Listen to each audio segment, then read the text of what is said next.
Trojan Philly, what's up, man? USCJ here. It's the top of the morning. Listen, I hope everybody is getting ready to get up, get out, and make some things happen this morning. Listen, USC is still riding high on the big-time defensive coordinator, the Lynn. Listen, we already starting to see some big-time effects of the Lynn. And listen, it's on and popping, it's on and cracking. Listen, this is the perfect hire.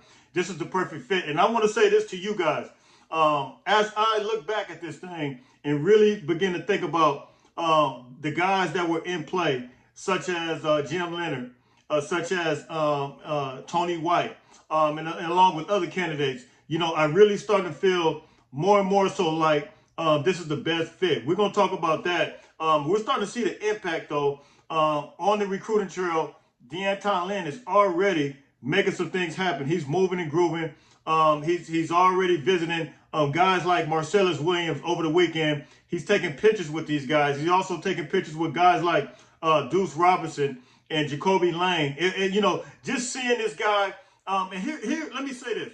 Here's one of the reasons why I think this is an absolute steal of a fit. When you start looking at how he's mixing and mingling with these guys, and this is no disrespect. You guys who hear this, in the event that Coach Alex Grinch hears this is no disrespect to who he is as a person, but everybody, they're different personality types when you're talking about each and every individual. And the Lynn, when I start seeing them on the field, you had Jacoby Lane on one side, you had Deuce Robinson on another, and he's looking, he's sitting there right between them. These guys are just towering over him, right? You know, because, I mean, these guys are 6'4" and 6'6", but, you know, you could tell these guys took a picture with him.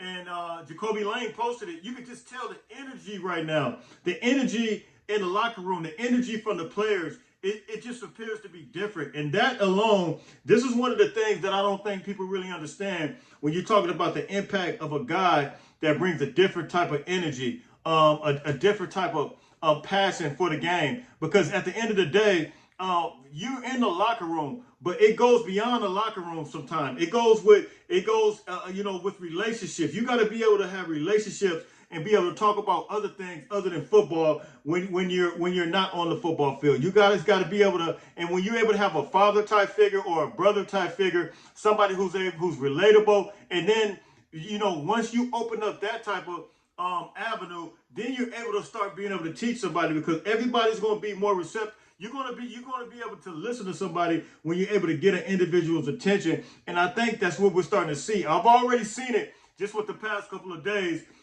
just looking at Lynn and how he's interacting with a couple of these guys, man. It is a beautiful thing. And I think that's one of the things that USC was missing. Now they got it. Now we're no longer lost in the sauce. We're all the way in it to win it. And it appears to be this, too. It appears to be a different type of swag, even with Lincoln Riley. And you know, I'm just looking at the pictures. Of course, you guys already know I brought the video that he went and visit quarterback Will Howard, but I seen Lincoln Riley, and I'm going to start talking about some of these guys. Not only did Coach, the defensive coordinator, Lynn, go and visit a recruit, Marcellus Williams, but then you seen Lincoln Riley as well. He went to visit a couple of guys, man. Offensive lineman out of Huntington Beach, Justin. He went to visit him. Of course, he went to go visit the quarterback from Kansas State. But I think now the major pressure is about to be applied as far as you guys are getting ready to see a massive size flip in these recruits. We're going to see some recruits that are going to flip. And so you guys already know, Lynn just reached out to a big-time defensive tackle. He's made his first offer already over the weekend out of the state of Michigan. So we're starting to see him try to move and groove in a direction that he's all the way, you know, hit the ground, boots on the ground, and it's on and popping and it's on and cracking. And so those are some of the exciting things that we got coming up.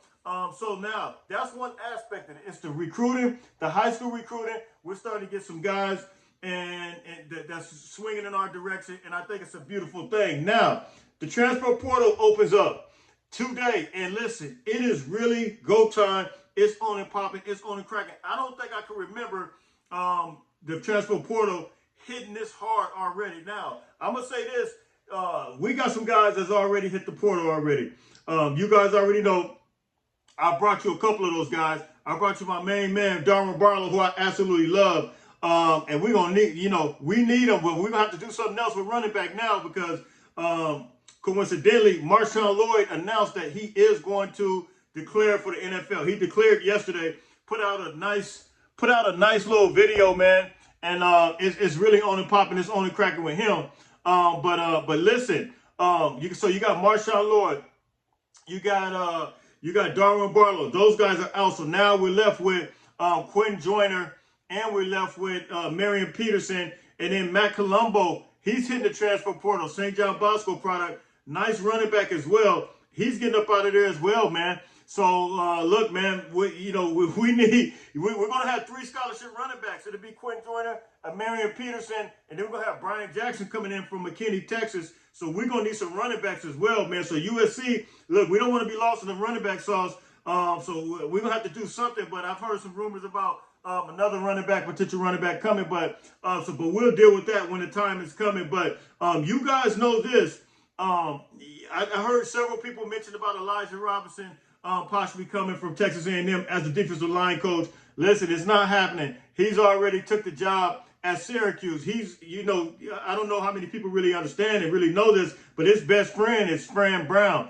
Those guys are pretty tight. And so, he was going to go over there with him, and he's going to help out to be the defensive coordinator. Fran Brown, the coordinator from Georgia, just left, or the position coach for Georgia just left. He got the head coaching job at Syracuse, so now he's going to be over there with Fran Brown. So this is the thing we got to look at. Do we keep Coach Nua?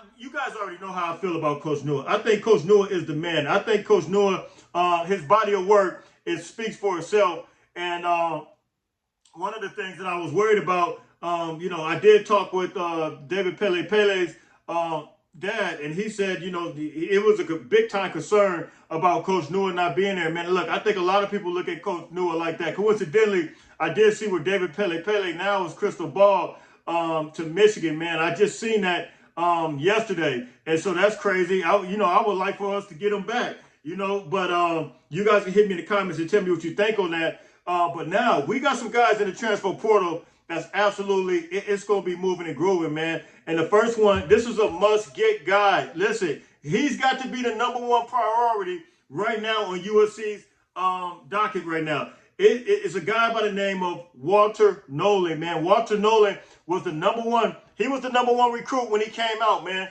He is 6'5", 300 pounds. Listen, USC has got to go after him with everything they got, with all their might, all their strength, with everything. Because that guy right there, you pair him next to Bear Alexander, oh my God. Walter Nolan had a lot of production last year. He was the #1 recruit in the 2022 class. So that is a guy that USC, whatever you got to do,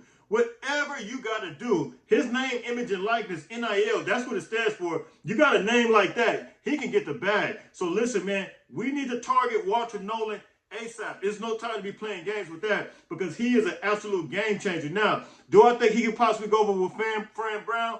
I think it's a great possibility. And Elijah Robinson, I think it's a possibility. But USC can throw that back. Well, I'm not even going to say USC. His NIL value should be good because his name, image, and likeness, and he should be able to get enough from, all the resources that are in Los Angeles from name, image, and likeness. Also, man, you got a guy by the name of Joey Slackman. He's a must-get as well. He comes from Penn, the Ivy League school. He's a defensive lineman. He's 6'4", 300 pounds, man. And he had 97 tackles this year, 8 sacks, man. USC, if I were to say, give us 2 guys right now, I'm okay with the offense.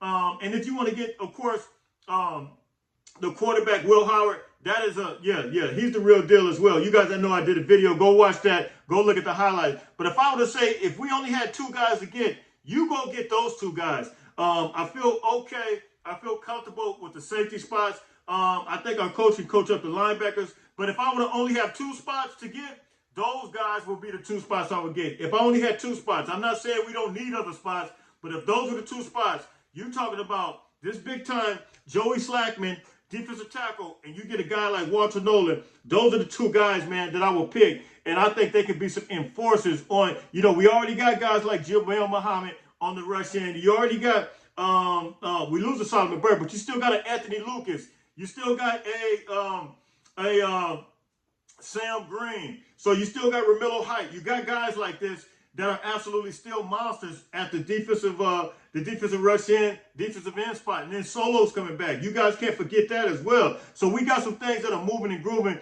and it's going to be on and popping, on and cracking. And you guys already know, we do have some more guys that will be entering the portal. One comes to mind is Chris Thompson Jr., linebacker, 6'2", 230 pounds. You guys know he came in from Auburn. I never felt like he really had a fair chance. I mean, you know, he played safety at Auburn, came in and beat them up a little bit. He played linebacker. He's into the portal as well. So, look, that's a guy that we're going to be missing. But, man, you guys can hit me in the comments, man. You guys can tell me what you think. There are so many different things. And then USC, they also hosted a young man, defensive lineman guy out of Shreveport, Louisiana. He's a big-time guy, Gabriel. And I think USC can absolutely secure it with him. Now we're starting to see this recruiting thing uptick to another level. And I think it's going to be on and popping. It's going to be on and cracking, man. So you guys hit me in the comments.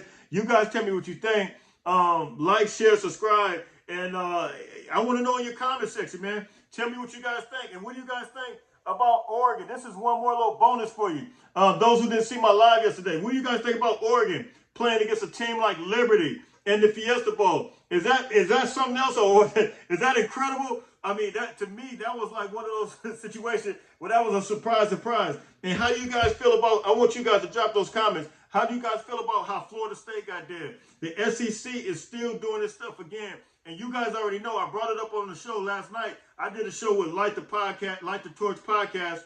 And, you know, I talked about it briefly on there. I just really feel like it's a double standard. They do what they want to do when they want to do it. You guys know USC was in the same situation as Alabama. They started off, they got beat by Alabama back in 2016. Max Brown was the quarterback, but then we switched quarterbacks, and all of a sudden we became a different team, brought Sam Darnold in, and as a result, was one of the hottest teams. And I specifically remember that Kirk Herbstreit said this. He said, USC is a team that nobody wants to play. And but did they do us the way they did Alabama over the weekend, picking them in a big-time bowl game? No. They kept us in the Rose Bowl. Coincidentally, we did beat out St. Croix Barkley, Chase McShirley, the Penn State team, and that was a phenomenal game. But USC and Penn State actually were like two of the hottest teams. But USC probably was a little more hot. And Sam Darnold was absolutely gunslinging it, but we did not get that same benefit of the doubt that Alabama get. That's how I know that the NCAA,